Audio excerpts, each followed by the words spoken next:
handling drugs, ensure that you handle with care and that you store correctly for the drug schedule.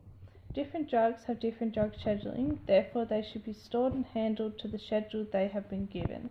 Drug schedules include Schedule 2, pharmacy medication, which can be stored in an area which can be accessed by anybody, e.g. can be sold at a pet shop, etc., includes flea treatment.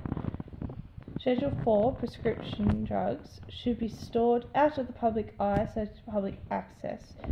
These may include antibiotics, anesthetics, and sedatives. These drugs should be labelled correctly before being dispensed and must be recorded on the animal's history/file.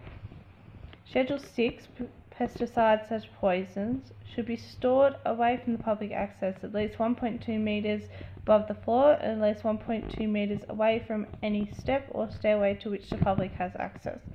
Schedule 8, drugs of addiction, must be kept in a locked safe within the veterinary clinic and only handled by a licensed veterinarian.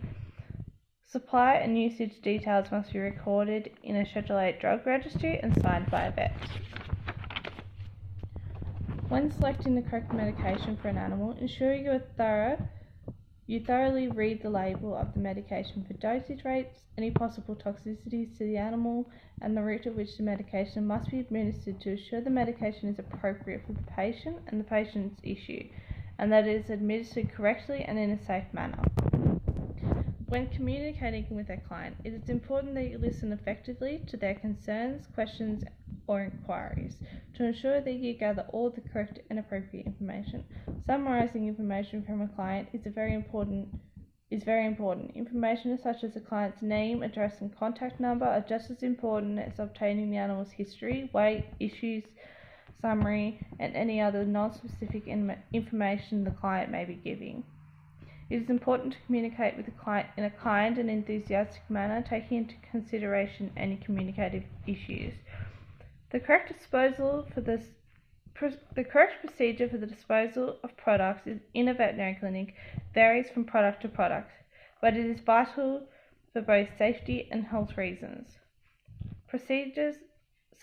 Products such as sharps, needles, etc. should be safely disposed of into a sharps container immediately after use. Chemical products should be disposed of against council guidelines. This may involve the use of biohazardous bags when placing in general waste bins.